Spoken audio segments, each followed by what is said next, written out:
जब आप लोगों को दर्शन करते हैं ना तो हमें एक आध्यात्मिक सुख मिलता है, और हमें आपको देख के सुख मिलता है कि कोई इच्छा पूरी हुई है। साधु एक आया है जो त्रैगुण के आगे की बात कर रहा है। आपने जिनको भी जवाब दिया अभी भी यही बोल रहे हैं कि नाम ही बस सब केवल वही है जी। गुरुवाणी जी और जितने भी ग्रंथ हैं, जितने भी संत हैं, सबका सार है नाम। नाम और साधु सेवा, साधु संग, सत्संगत, बस इसी से पार होगा। अगर भगवान नाम, हरि नाम आप जप रहे हैं तो जिधर जाना चाहेंगे, निराकार साकार जो अनुभव करना। खास बात है संसार का चिंतन छूटना।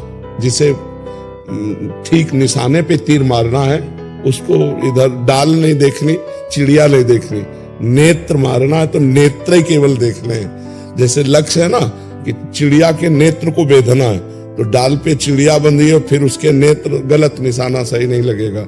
न डाल दिखाई दे न चिड़िया दिखाई दे, केवल सीधे नेत्र दिखाई दे और मारो, निशाने पे मारो। तो हमें उस अकाल परम पुरुष परमात्मा की प्राप्ति करनी है।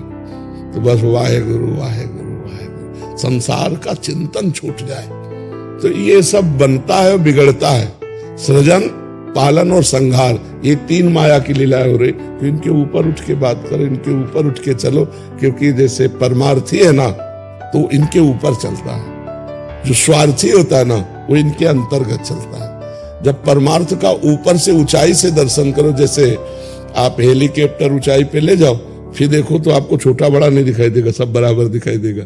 तो जब ऊंचाई पे चढ़ोगे तो समदर्शिता आएगी, समदर्शन, सब में एक ही परमात्मा रमा हुआ है। ये अनुभव बिना वो मोक्ष को प्राप्त नहीं होता, वो परमात्मा को प्राप्त नहीं होता। सर्वम खलमिदम ब्रह्म ने नानास्ति किंचन, सब में वही राम रमा हुआ है, सबके हृदय में रमा हुआ है। वही मूर्त है साकार, वही अमूर्त है निराकार, वही जड़ है, वही चैतन्य। उसके साथ शांत हो जाओ, चिंतन शून्य हो जाओ। अगर चिंतन है तो परमात्मा का, नहीं तो अपने स्वरूप में, तभी बात बनती है। अब लोग चलते तो हैं भगवत मार्ग में और फंस जाते हैं कंचन कामिनी कीर्ति, तो वो लक्ष्य नहीं पाया, वो ठिकाना नहीं पा पाया जहां ठिकाने पे पहुंचना चाहिए।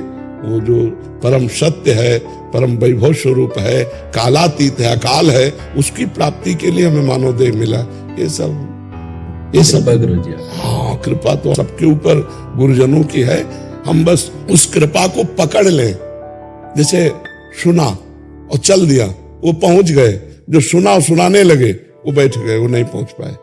पहले पहुंचो, पहुंच करके फिर बोलो, तब तो बात समझ में आएगी। और जो पहुंचा नहीं तो फिर इसी प्रपंच का सुख लेने लगता है, थोड़ा घुमा के लेने लगता है। पहले था कि मायाकृत को सीधे ग्रहण कर रहा था, अब माया को इस भेद से घुमा के ले रहा है, तो वो परमात्मा की प्राप्ति नहीं हो सकती। परमात्मा की प्राप्ति के लिए सीधे आपका परमात्मा से संबंध है, उसे स्वीकार करो और नाम जप करना शुरू करो। हमने नानक साहब जी की वाणी पढ़ी, गुरु नानक साहब, उन्होंने कहा मूड़ मुड़ा लो या जटा रखा लो, आप चाहे दिगंबर घूमो चाहे वस्त्र धारण कर लो, इससे कुछ नहीं होना।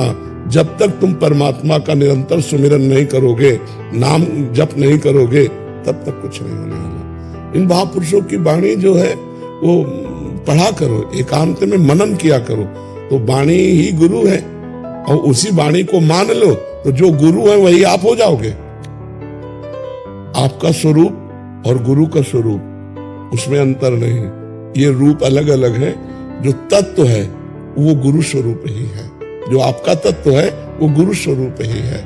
जैसे एक श्लोक है संस्कृत में, अखंड मंडलाकारम व्याप्तमेन चराचरम, चर अचर तत्पदम दर्शितमेन तस्मै श्री गुरुवे नमः। वो वृक्ष में भी है, वो जीव पशु पक्षी में भी है, वो मनुष्य में भी है। जहां कुछ नहीं वहां भी वो है, और जहां सब कुछ है वहां भी वो है। तो वही आप भी हुए ना। जब सर्वत्र है तो आप में कौन है? वही बैठा हुआ है। जब गुरु स्वरूप जीव हो जाता है, ब्रह्म स्वरूप हो जाता है, तब जीवन मुक्त होता है। तो हमको इस प्रपंच से हटना है। सबसे हट गए तो इसमें फंस गए। इस प्रपंच से हटना, यही भारी प्रपंच है। जो देह है, इसी के कारण तो हम सब भोगों में फंस रहे हैं। इसी से हटना है। उचित भोजन, उचित विश्राम और रात दिन कर्मठ होकर के सेवा करो और खूब भजन करो, इसी से परमात्मा प्राप्ति हो जाती है। वाहेगुरु का खालसा, वाहेगुरु जी की फतेह। राधे राधे राधे।